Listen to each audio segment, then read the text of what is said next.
My name is Matthew Lawrence Pwajok, the Director of Operations, Nigerian Airspace Management Agency.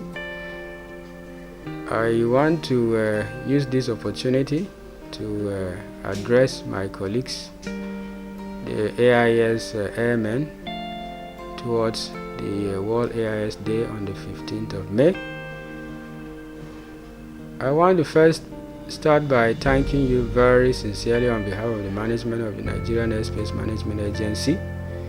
The Managing Director, Captain Fola Akinkotu, expresses his personal appreciation for the sacrifices our airmen in the Aeronautical Information Services have made towards sustaining operations even during this period of COVID-19 pandemic.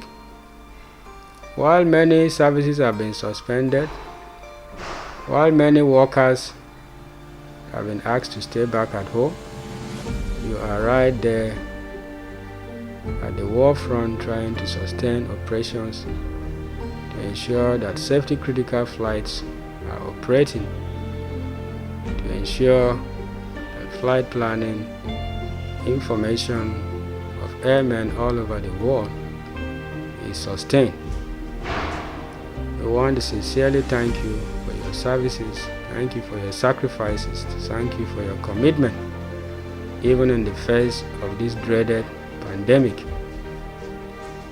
We want to also thank you for personal sacrifices some of you have made by providing for yourselves safety systems to ensure your personal safety and well-being while providing services. Some of you have been able to procure face masks, sanitizers, and hand gloves while waiting for the provision from the management. While the management of NAMA have procured some of these facilities, but because of the restriction as a result of the pandemic, they are unable to transport some of these facilities to stations. But we have heard of the tremendous effort made and sacrifices by some of you personally to procure and provide some of these things, and also that of the association that have also been able to provide face masks, sanitizers, and other things to ensure the safety of our airmen in AIS. So I want to thank you for your personal effort and sacrifices, as well as thank the ISAN Association for also making so much effort to ensure your sensitization.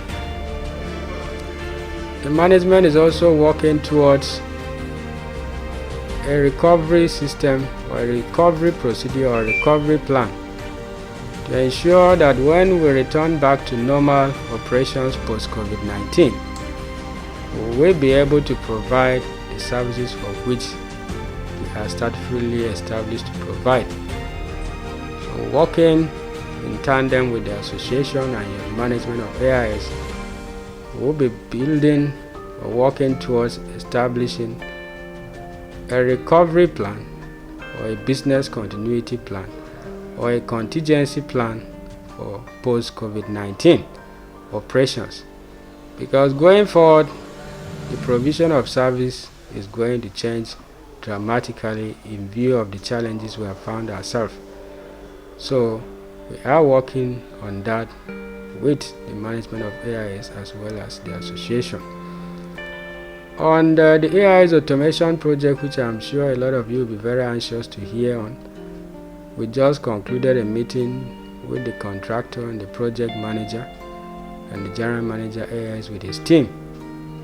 This is one project we're all very passionate about, and the MD Chief Executive, I remember him once saying very clearly, he said, if he wants to be remembered for anything in this agency, it will be that he has completed the AIS automation project. Because this project has transited through so many management, and the desire of my MD is to see that this project is completed during his tenure. And we pray that the Almighty God will make that feasible for all of us to be happy that this project that is so desired has been completed. The COVID-19 situation has also affected the implementation of the project. We've just had a project review meeting with the contractor, Mocom, and they've told us that some of the milestones or deliverables can only be delivered after the COVID-19 restrictions are lifted. For example, the factory acceptance test for the ATS message handling system AMHS will only be done when travel restrictions are lifted. And likewise, the transportation of the equipment to Nigeria or each shipment will also be dependent on the lifting of the ban on flight restrictions. Going forward, we have looked at some of the challenges that we have that are mitigating against the project, and we have agreed, or militating against the project, and we have agreed to also fast track them in-house. There had been issues of database population, and we've also heard from the database manager some of the challenges they are having. They require a mass data migration application, which the contractor has made commitments to try to provide to facilitate the populating of the database that will be required for the trials or the factory acceptance testing of the equipment. We've also discussed training that are also outstanding. This year, we are hoping to improve on training, even though we've been asked to review our budget by 30%. So we are required to operate at 70% of our planned budget for 2020. That will also affect training. But we have two key projects we are hoping also will be able to impact on training. One, the quality management system implementation, QMS.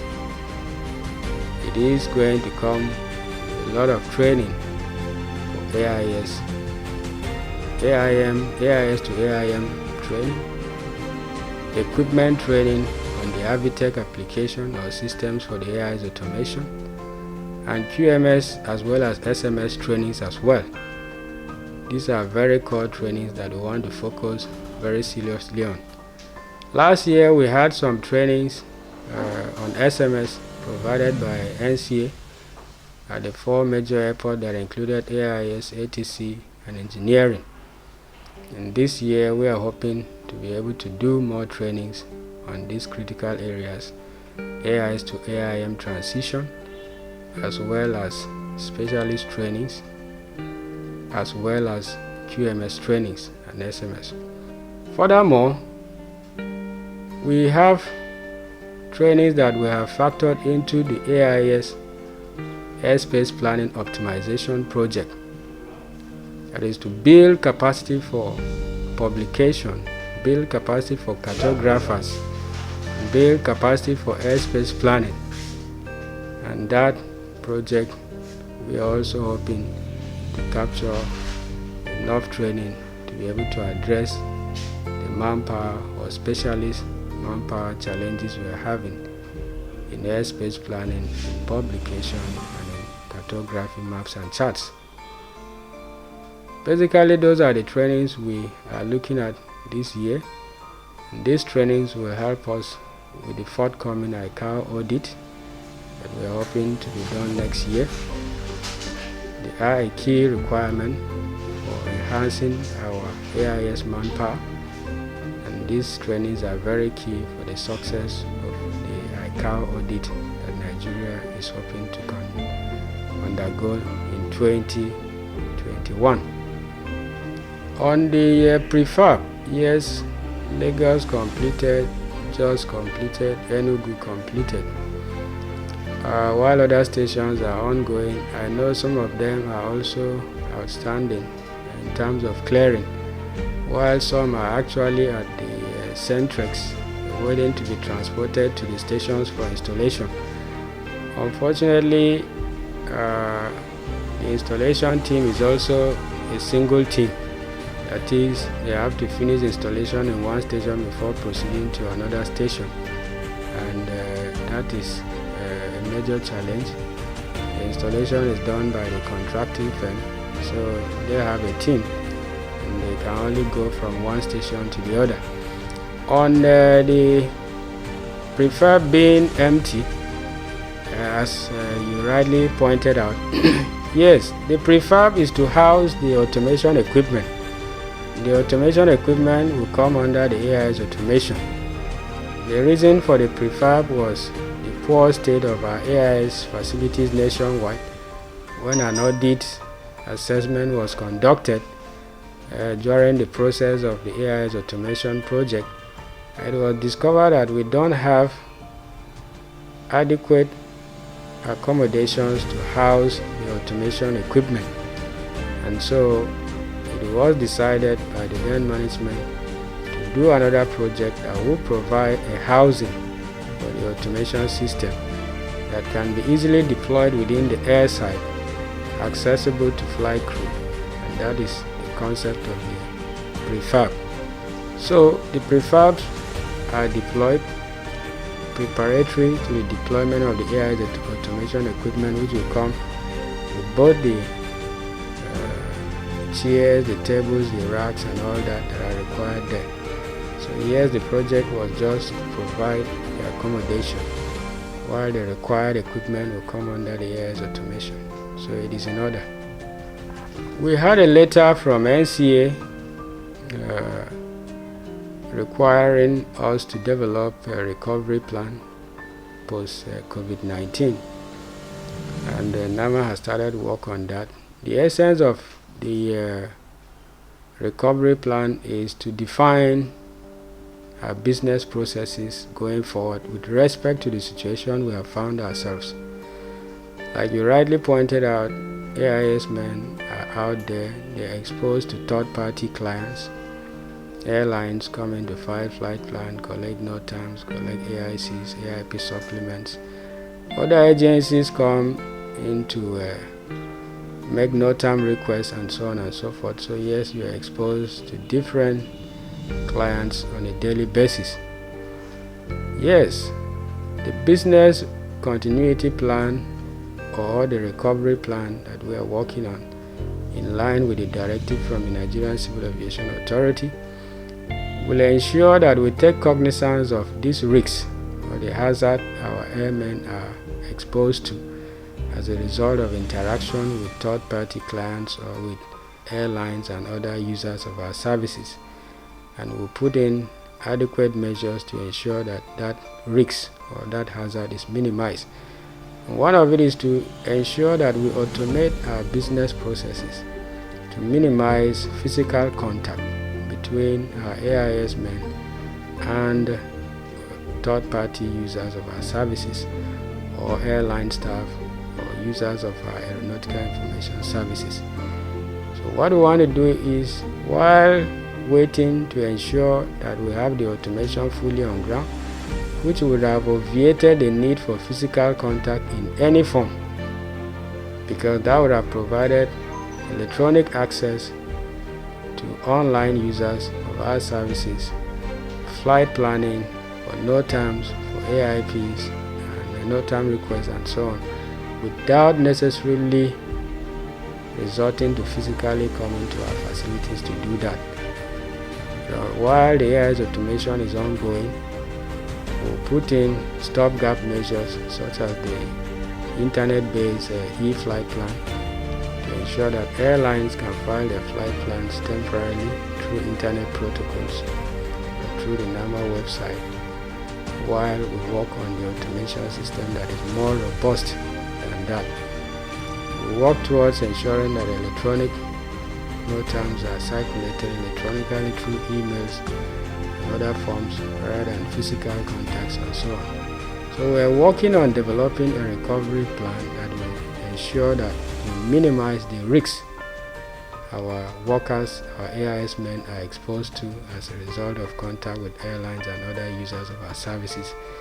And I am sure we'll work together with the association as well as the AIS management to develop a recovery plan, which we are currently developing, we've been given 2 weeks within which to have the recovery plan before the reopening of our airports. So we have a 4-week extension of the closure of our airports. We are hoping that within the first 2 weeks of this extension of 4 weeks, we will be able to completely develop a business continuity plan or a recovery plan post-COVID-19 that will ensure safe and secure operations by our personnel without exposing them to this hazard of COVID-19 pandemic. On behalf of the MD, on behalf of the Directorate of Operations, I want to commend you for your patience, for your perseverance, for your commitment, and also for your sacrifices during this period. On the World AIS Day, I want to wish you a successful World AIS Day, and we look forward